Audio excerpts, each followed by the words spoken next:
Hello, hello, hello. Ooh, I'm loud in my headphones. Hello, everyone. We got some people here. Let's see. Why am I hearing an echo? Oh, hang on. Sorry, I had my speakers on. Hello, everyone. Kyle here, AA0Z. Welcome to the channel. Gonna do a unboxing. Am I live? Give me a thumbs up or a 5-9 if I'm live here. I had to restart the stream because I had the wrong settings, and hopefully, okay, good deal. All right, yeah, Mike N8YO knows what this is. I'm sure that he probably either has one on order or maybe even has one. So here is the box. Very small, inconspicuous. I'm not going to give you the label because it might give it away. So what Ham Radio Dude thinks it's an FTDX 11 or 10. Forgot what that new Yaesu radio. Maybe a FTDX 20. No, it's not an FTX D20. Oh, Mike got his last week. Yep. I was late to the ordering and finally came. It was supposed to be here. Well, I was supposed to do this last night, and they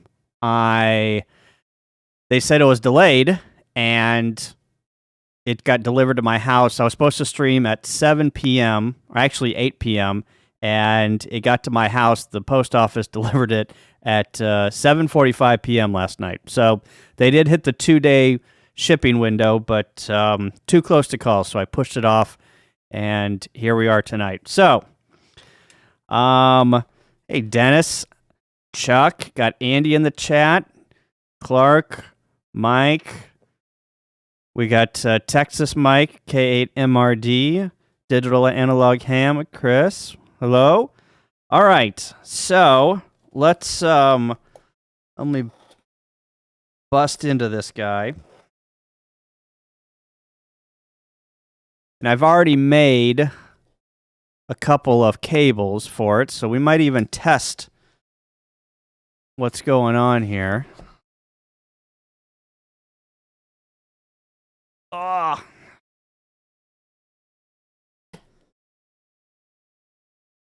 Bubble wrap. Ooh.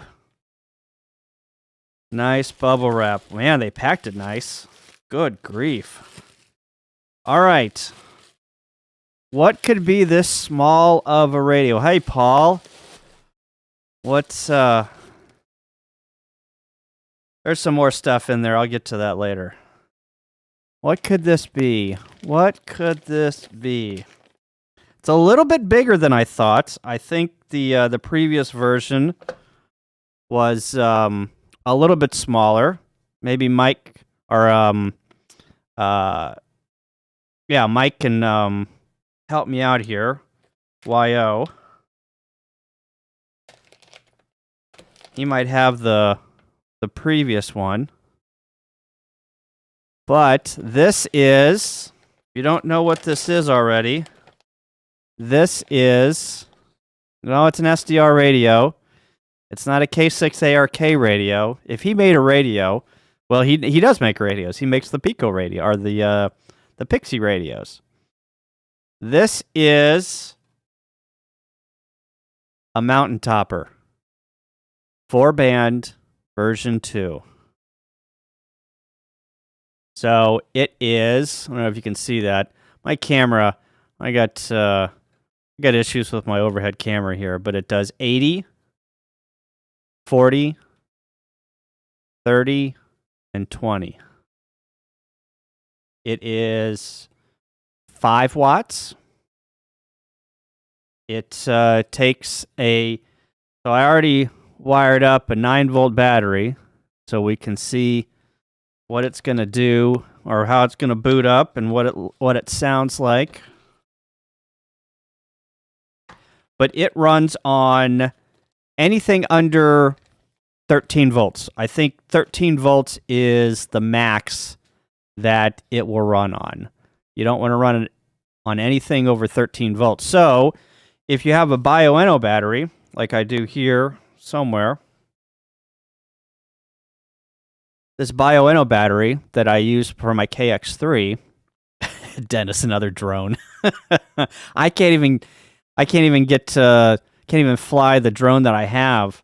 I want to fly it more, but it's so cold that I can't fly it. So this is the bioenno battery that I have that I power my KX3 with, and this thing is a 3 amp hour, 36 watt hour, 12 volts. Well, it really is about 13.5 volts.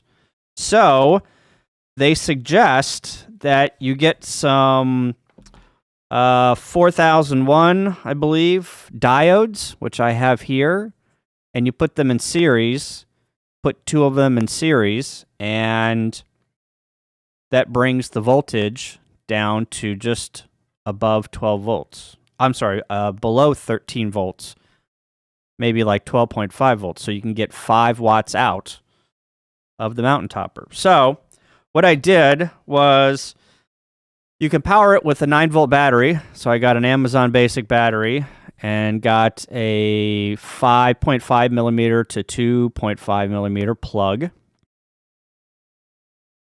And then I also have this cable. And what I did was, I had some power poles that were not red and black, were green and black. So I put the green and black on here, and so that will indicate to me that I can't hook up a 13.8 volt power supply. If I see this green and black, I will be like, hey, what's going on here? And know that I can't, I can't power this with 13.8 volts. So what I'm going to do is I'm going to make an adapter with these power poles to go from 13.8 volts to just under 13 volts, so I get the full wattage. And I think that this has got a 1 amp fuse in it. So Mike has got to keep me. Mike says it runs fine on 13 to 14 volts. I was under the impression that you didn't want to run this thing on 13.8 volts because it was on the edge of what it could handle. If not, I'm going to drop the voltage just to make sure that I'm not hurting it. So let's take a look. It's got, let's see if we can bring this up. So 80, 40, 30, 20. So if you want to operate on 80, all of the switches are to the left. If you do 40, you got to bring all the switches into one tick over. 30. And then 20 is all the way to the right. You can see that. It's got a B and C for the antenna, headphone jack, paddles, power, and it's got a on and off switch. Got a, I believe it's 2 rows on the LED, and then you've got your function key, your RIT, your up and down. Looks like it's got some memory. Memory 1, memory 2, memory 3, and then Mike, you're going to have to help me what the KM is. Is that, well, we will see after I power it up. So I got a dummy load here, so let me hook in my antenna on the dummy load. If you haven't seen the dummy load build that we did on my channel a couple of weeks ago, go back and watch that. All right, my key.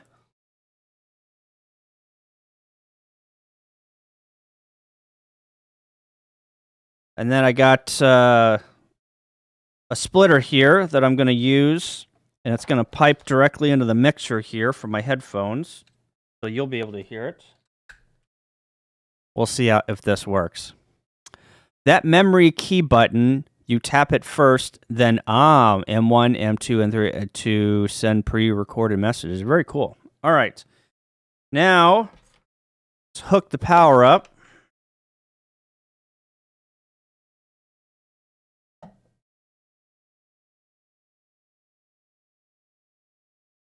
Huh. That power jack really doesn't go in there that far. I think that it would snap in, but I guess not. All right, so here we go. The first, let's start out on 20.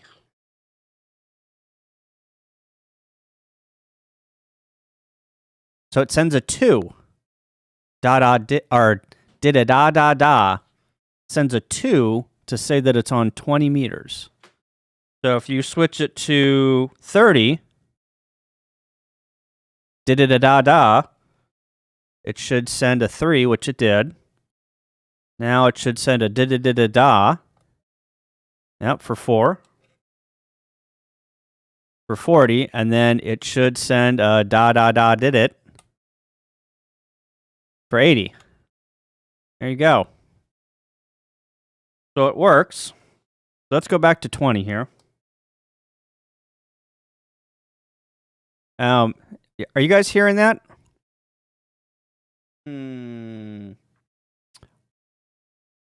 Is it, nothing on this side. Hang on, let's see. Why am I not, oh, I know. I have to add, let's see. I have to add that audio source. Hang on. Yep. Let me add the audio source here. Audio input capture. Oh, I think I called it Maestro because I let's see. Ah, there we go. Did you hear that?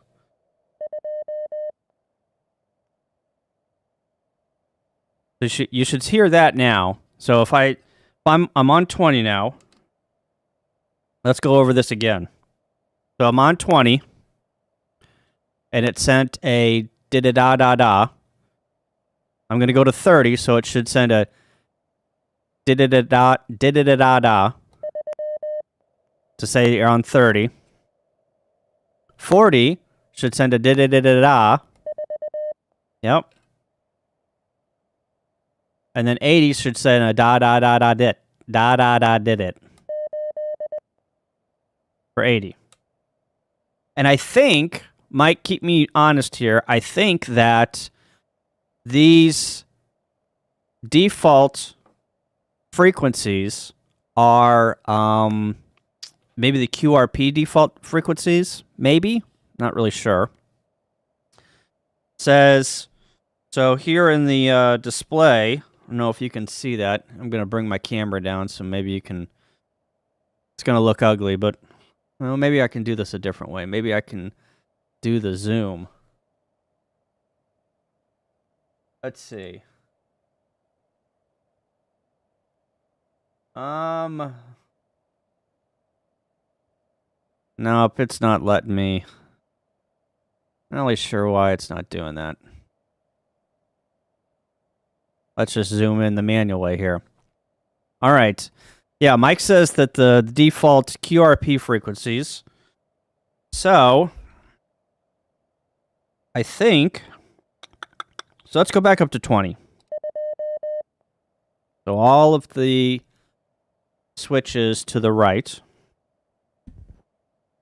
And then you can go up in frequency, I'm assuming, by hitting these two buttons. Yep, so it goes up by 50 hertz. Okay. So you got your frequency here. And is that a... I gotta get this clear film off. There we go. Oh my gosh. It's driving me crazy. Alright, maybe you can see it a little bit better now. So it's on 14060. Now it's on 14060. The battery voltage is 9 volts. The time in UTC is 216. Which, is it 216? Am I 6? Yeah, I am a 6. Oh, there's something underneath the screen. Oh, that's going to drive me bonkers. I got to clean the screen already underneath of it. So I'm not really sure. I'll have to read the instructions on... I'm assuming that there is a battery in here that keeps the clock. But I'll have to read the instructions on how you set the clock, because there is no GPS in here. So I don't know how it knows that... Or am I 5 hours? I might be 5 hours behind. I can't remember. I'm in Central Time. What am I, 5 hours or 6 hours behind UTC? Can't remember. Anyway, so I got to figure out how to set the clock. I'm sure that there's some functions here on the buttons that you set your clock. And then I believe the CS20 is the code speed. So it's 20 words per minute. Adjust K speed. Okay, so now I can adjust the speed up and down. Let's go with 18 words a minute. So I got my keyer here.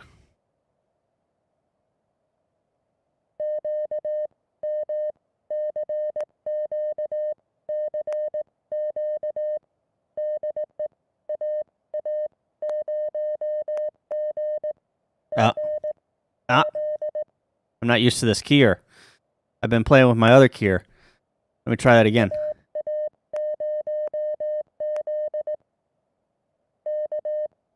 There we go. So, that is the Mountain Topper. Mike says if you hit the RIT button while in adjust key mode, it will go to straight key mode. In straight key mode, you can see your power out and SWR. Oh, wow, okay.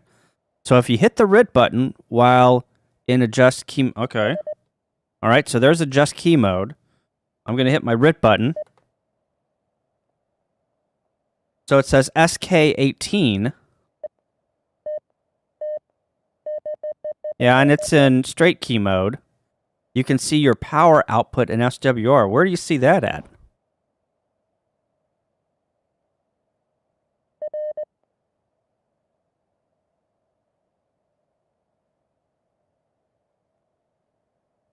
Oh no, I broke it. Uh-oh, turn it off. Turn it back on. So it's in 20. All right, so now I'm in adjust key mode, and then I want to go to SK mode. All right, so I'm in SK mode, and then you say hold the key down for a second. Hold the key down. Ah. So I got it on a dummy load, and it's putting out 2.2 volt or 2.2 watts. Ah, very cool. Very cool. So you can kind of take a look at what your SWR is for your antenna. So the plan is, can you see me behind my overhead camera? So the plan is to get some K6 ARK antennas that are resonant on 40, 30, and 20 on his end feds, and use the K6 ARK antennas that are resonant for this radio. This was my gift to myself for learning CW. Of course, I'm not very good at CW, but I wanted to get something. Once I learned all the 40 characters and I was copying, call signs and being able to, I watched these guys, Adam and Christian, N1CLC, and Red Summit RF, Charlie, and I knew once I got to the point where I could not look at the screen and copy the call sign down in my head, I'm like, all right, I think I'm there. So I decided, you know what, it's time for a Mountain Topper. Clark asks, what's the price of this gem? I believe it was, with the extra power cables, I think it was $350. They're not cheap, but look, it's the size of a deck of cards, a little bit bigger than a deck of cards. It's 4 bands. It's 5 watts with powering it with a Bioenno with some, bringing it down to, 13 volts. I'm using a 9-volt battery here, and I'm getting 2.5 watts out. I mean, my KX3 is 4 times the size of this. Even a KX2 is probably 2.5 times size of this, maybe even more. Mike says, I'm using the K6 ARK trapped end fed for 20, 30, and 40 as well. I think I'm going to add 80 to it soon. Yeah, Mike, the only thing that I don't like about 80 is, man, that's a lot of wire. And if you there's, here in Missouri, whenever I go to a summit, it's not like, there's trees all over the place, and there's not a lot of room to put an 80-meter antenna, It's almost like being on a peak that doesn't have a lot of square footage. Mike says Bioenno makes 9-volt batteries. They do. But I would like to get... I looked at that, Mike, about getting a 9-volt battery, but you could see this only puts out 2.5 watts with 9 volts. I like to get the full 5 watts out of this radio, but, in reality, what's the difference between 2.5 watts and 5 watts in the world of CW?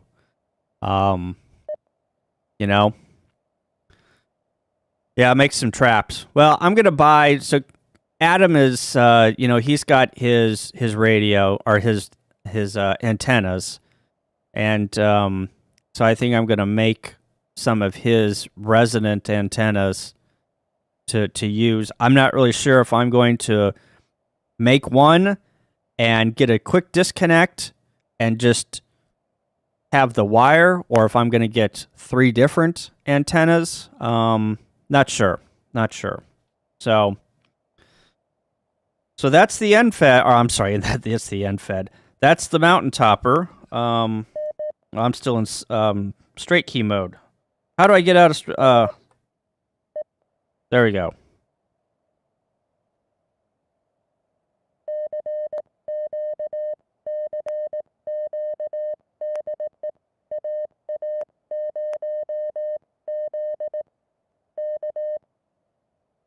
There it is. In all its glory. Mike says again, I actually didn't see the 13 max specification in the manual. I think I'm going to add some diodes to the power just now to be on the safe side. Yes, that's what I think. I think that just to be on the safe side, because there's a 1 amp fuse in here, and I think...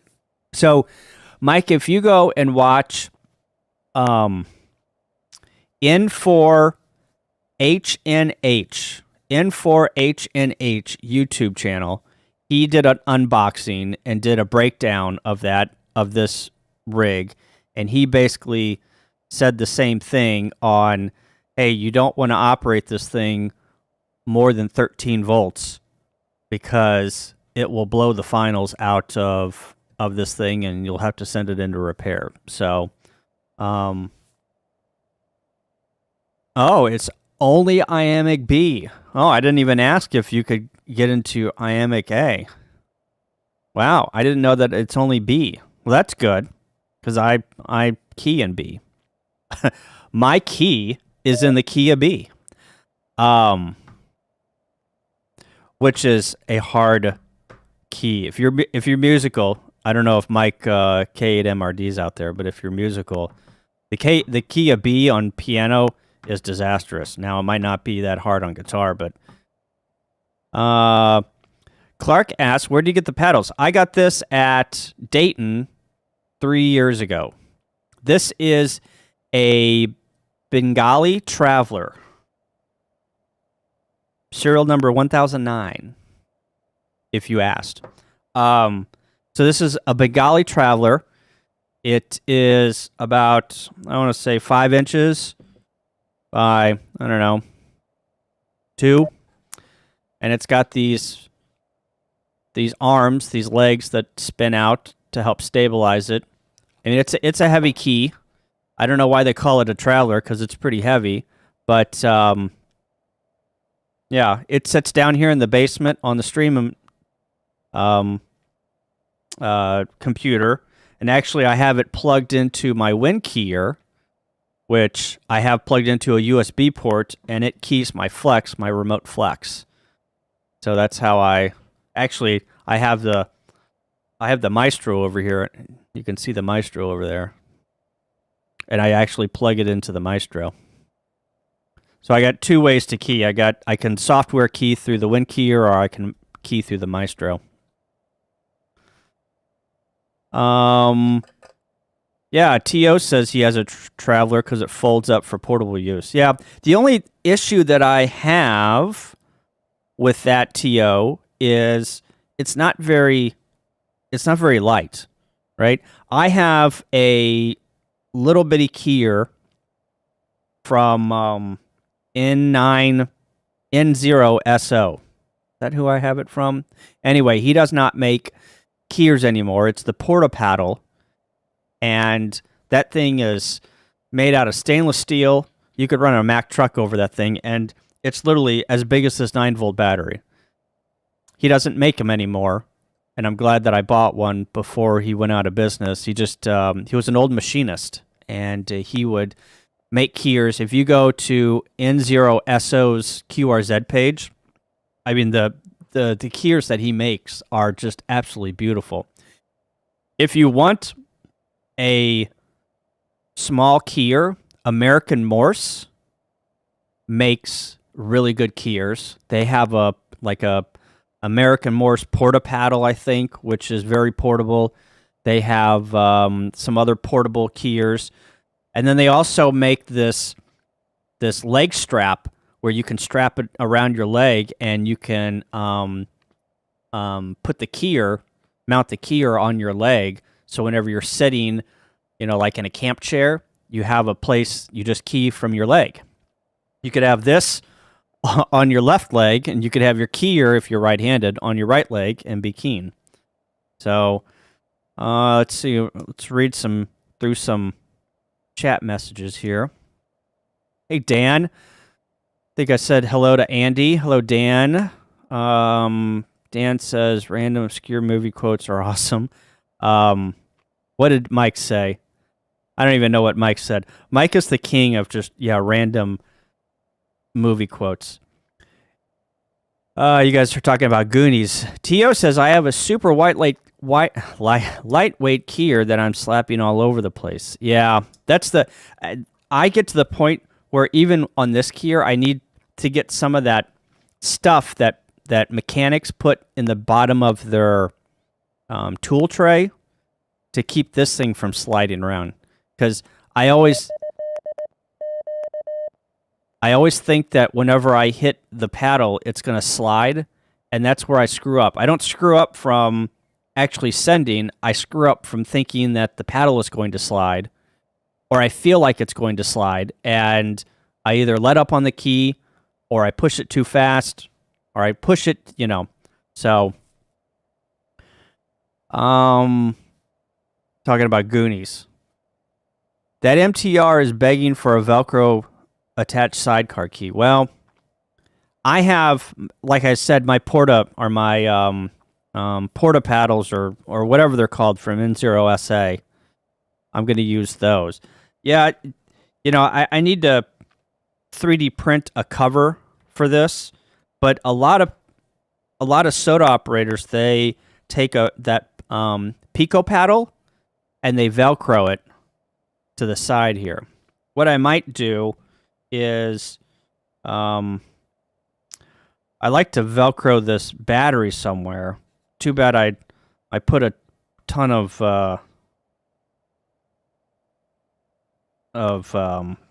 what is this stuff called?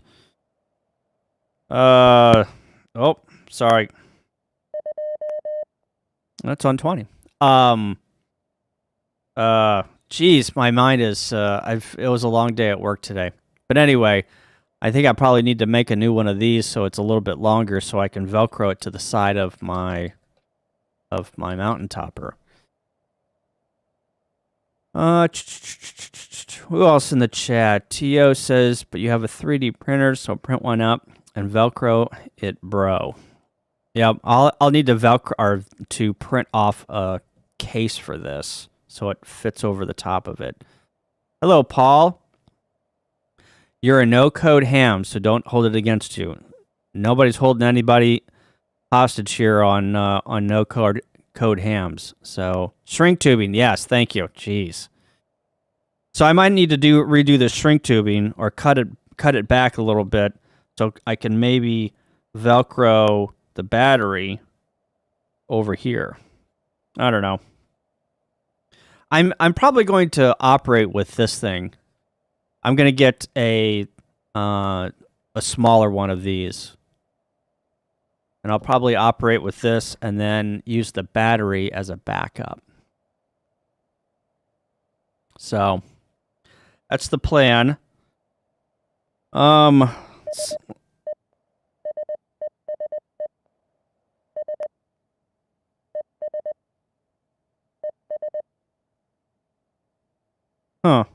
So if you hold down the root key, I'm sorry, the function key,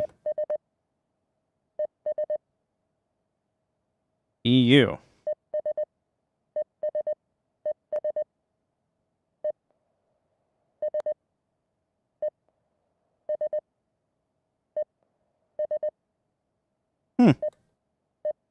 All right.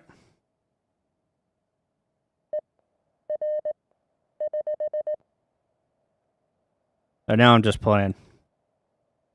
So how do you get back into... Oh, there we go. Hit the root key. Into the main menu. So it looks like there's only just a small amount of functions. You got the RIT, which brings your transmit up and down. You got the arrow buttons that change your frequency up and down. EU sends your carrier in an English accent. Oh my gosh. Mike should go back to quoting Goonies. Function key, RIT, 3 memory functions, 20, 30, 40, 80. That's it. That is about it. Now all I need is some better weather. And I should take this out on maybe a POTA activation. So what I'm going to use this for is, this is not going to be my main radio. I have a KX3 that I'm going to take out. This is going to be a backup radio. But I will use it as a main radio sometimes, but it's mainly for throwing in my pack. I think actually what I'm going to do is I'm going to throw this in my car, in my truck, with an antenna. And if I'm out somewhere and I got a few hours to kill some time, I'll have an antenna and this, and I can go and maybe if there's a POTA park nearby, I can go and activate a POTA and get me like, going to probably order just a, maybe that American Morse paddle keys, porta paddles, throw that in the truck. So I've got a radio and an antenna and a key in the truck at all times. So, all right. That was about it. Any other questions? Put them in the chat here. Maybe if I don't know them, Mike will know. I need to mess around with this a little bit more.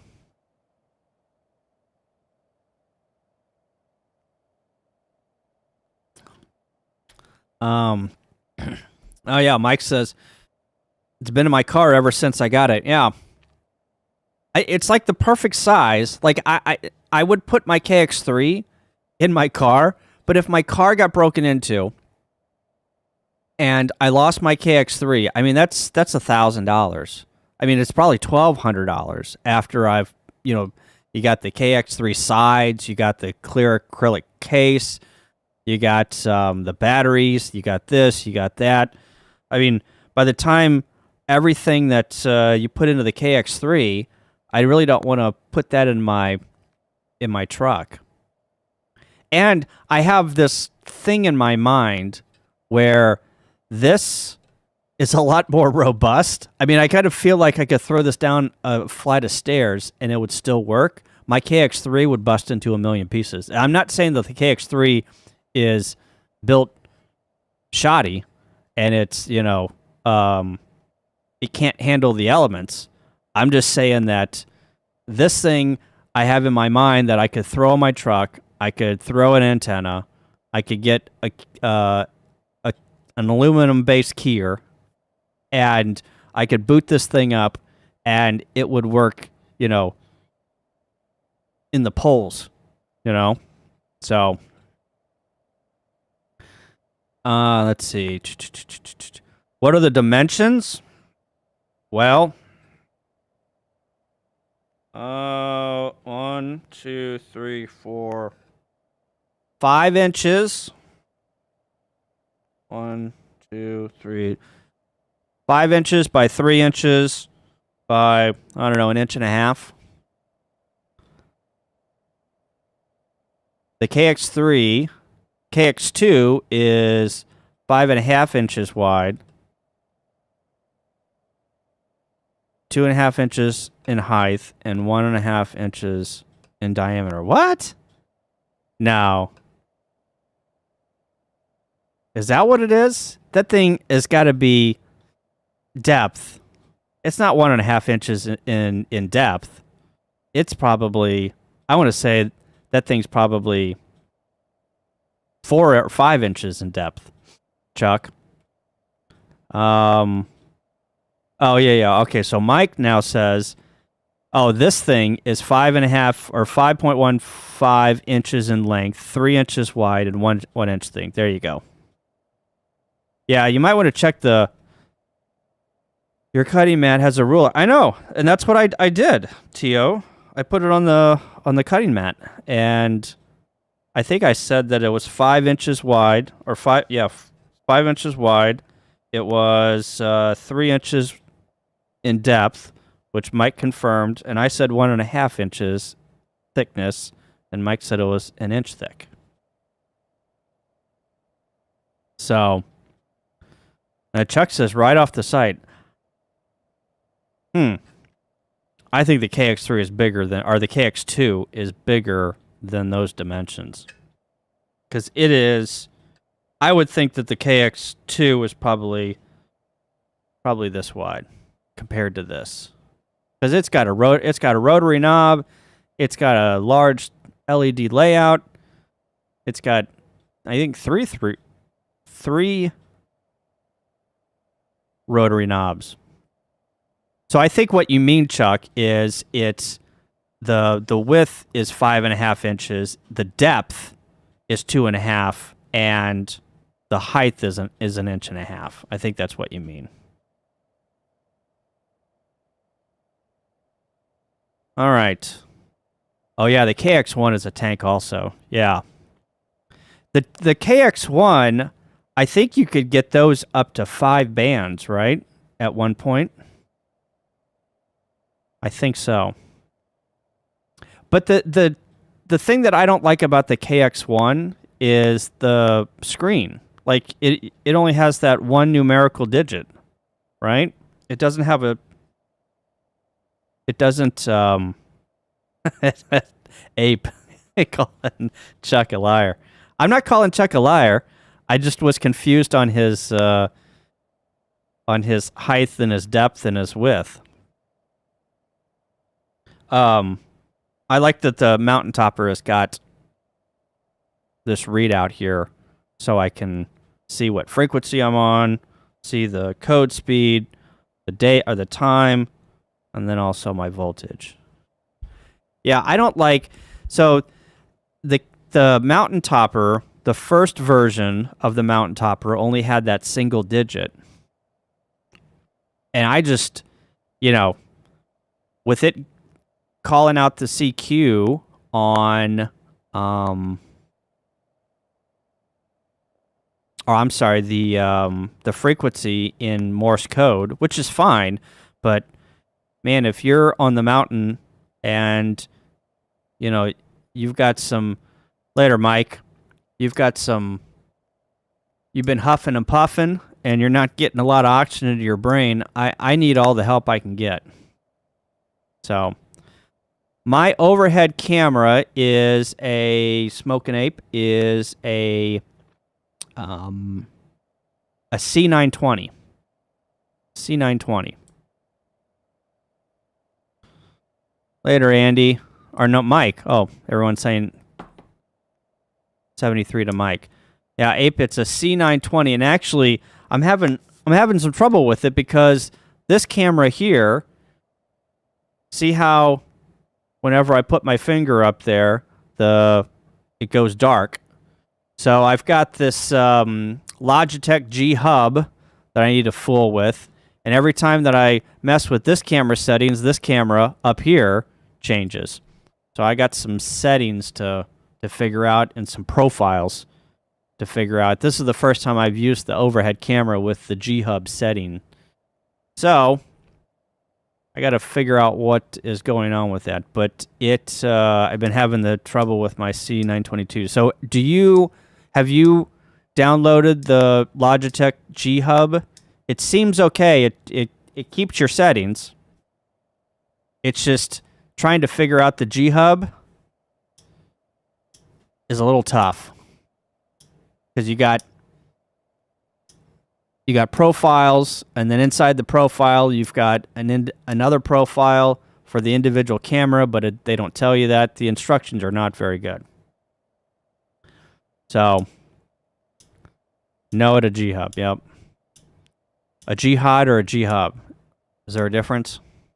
Maybe there's not. All right. Any other questions about the Mountain Topper? Glad I got it. Even if I don't use this all the time, I wanted to get it because I was afraid that it was going to sell out. And I didn't want to be one of those people who didn't have a Mountain Topper, who wanted one, and was, might have kicked myself to say, well, I should have, why didn't I pull the trigger? Why didn't I get one? Now they're all sold out. Now I can't get one, right? So every time that I looked on the website, the Mountain Topper 3 was all sold out. Couldn't get one. So I decided whenever this one came out, I was going to pull the trigger.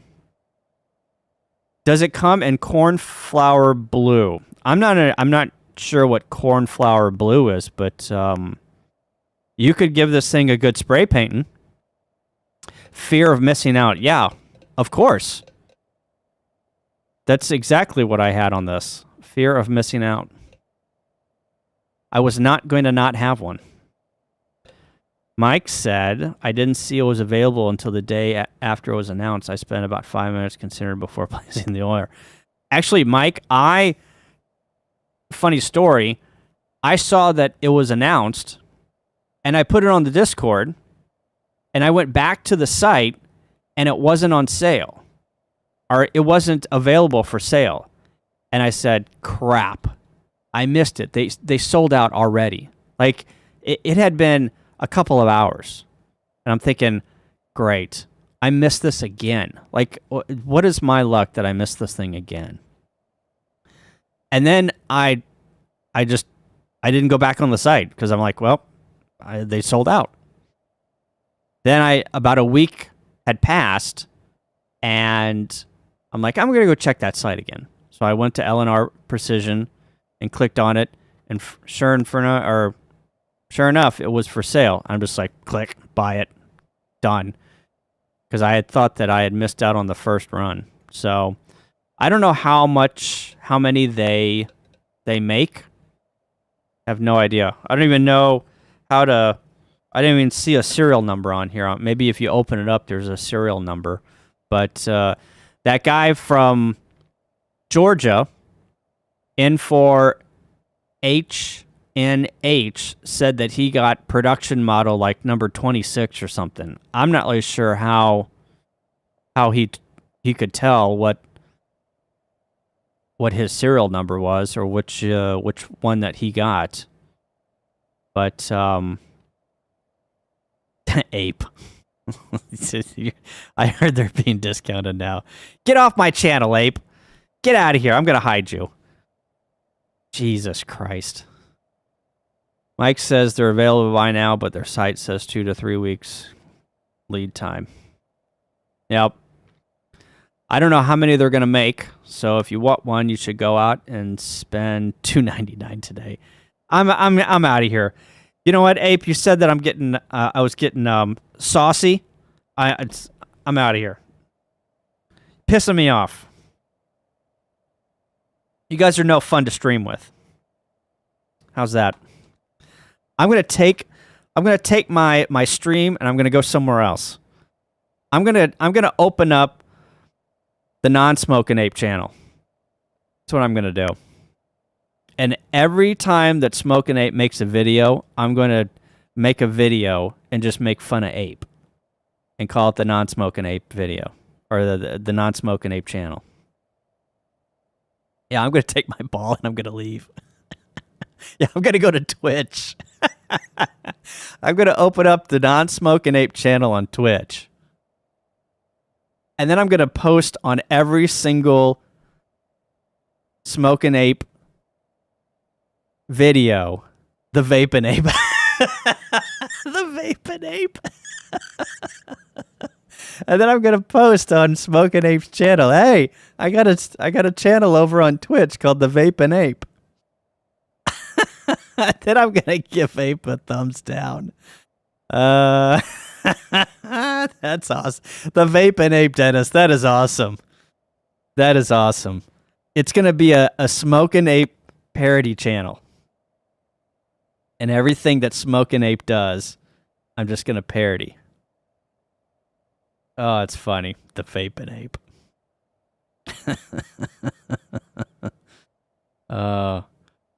And then whenever he has his stand moments, I'm just gonna call him Ape Moments. I'm just gonna make him Stan, right? Don't be a Stan. Just don't be an ape. Just don't be an ape. All right. Yep. Chuck, they're $349 new.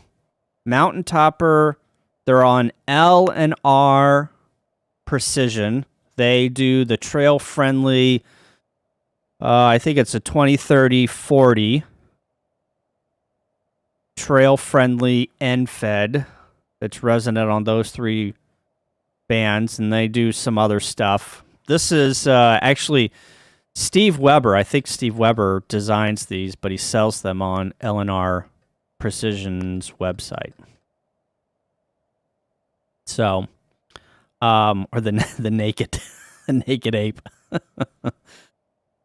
The Vapin' Naked Ape. How about that? The Vapin' Naked Ape on Twitch. I'm going to go register that right now. I can't even keep one channel alive. What I don't have time to do a second channel. Now they have a magnetic loop too. I didn't know that they had a magnetic loop. All right. That is it. Anything else?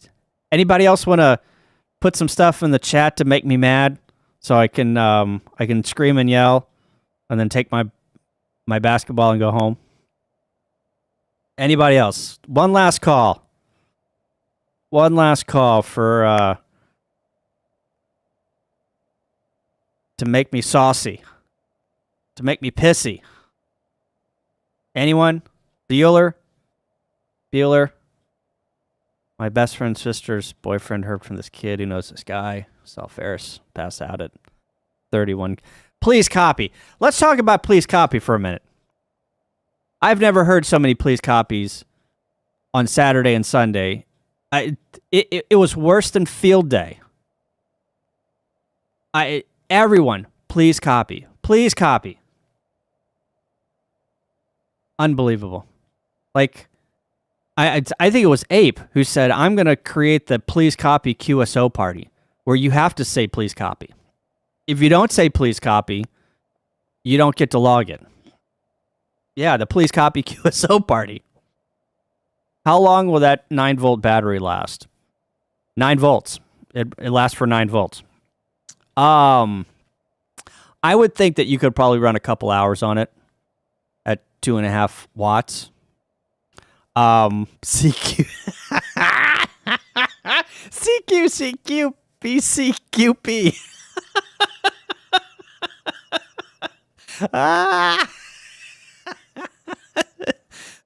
Please copy QP.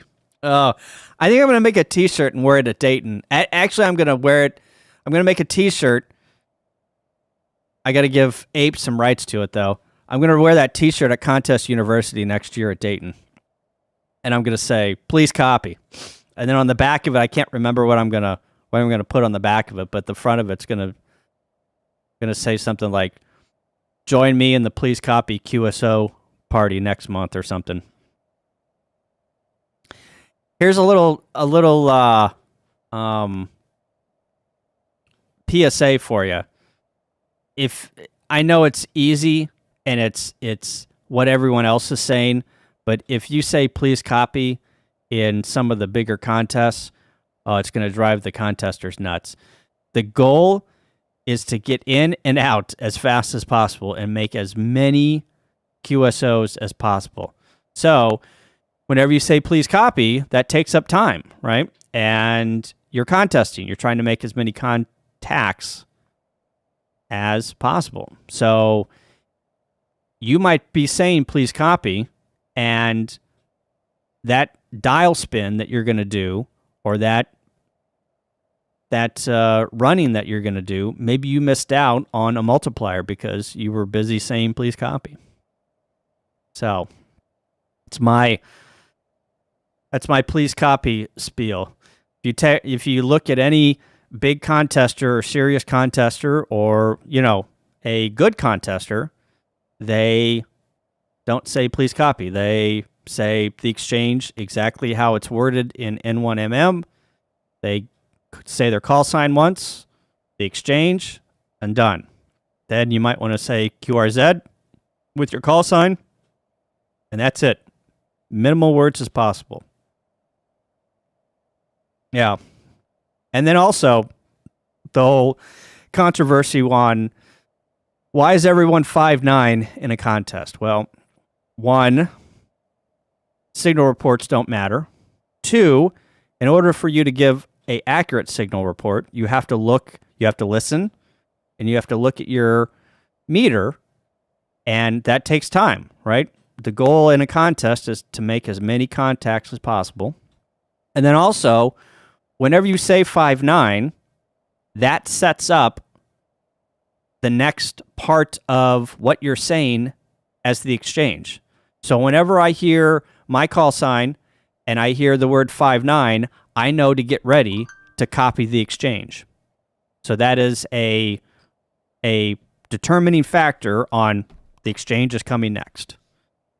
So that's why people say, or that's why people are always 5'9" in contests, because that is part of a complete QSO. So in Winter Field Day, we didn't have to say that because it's not part of the rules. But in a lot of the rules, and to be a complete QSO, you have to exchange a signal report. Well, everyone is 5'9", just for the sake of plowing through the contacts to get as many as you can. So, yeah. And there is that controversy on your 5'9", and what's your call again? What's the exchange? But you're 5'9". I totally get it. But it's one of those things where you just say it, and it is, like I said, part of the exchange, gets you ready for the next part of the exchange. It's just there for purposes of exchanging information about the QSO. So, all right. I think that I'm going to head out of here. It's 8:55. Everyone needs to go to work tomorrow. Everyone needs to get in bed so you can get a good night's sleep, so you don't get pissy. You don't want to get pissy tomorrow, right? No pissy. All right. Thanks, everyone who hung out. If you have any more questions about the Mountain Topper, let me know. Clark, you haven't laughed that long in a time. Put the comments below. Hit the like button. Shoot me an email. Get a hold of me. I don't know if I'm going to do a review on this. I kind of did a review. I mean, it's a CW machine, right? It's a CW maker. So, not really sure if I'm going to do a review, but you probably will see it on a POTA or a SOTA activation. So, that's all I got. Thanks, everyone. 73s and 88s. Hugs and kisses. Later. Oh, I can never find my mouse. Why? It's like I've got 3 screens here, and I never can find my mouse on how to end the stream. All right. See you guys later.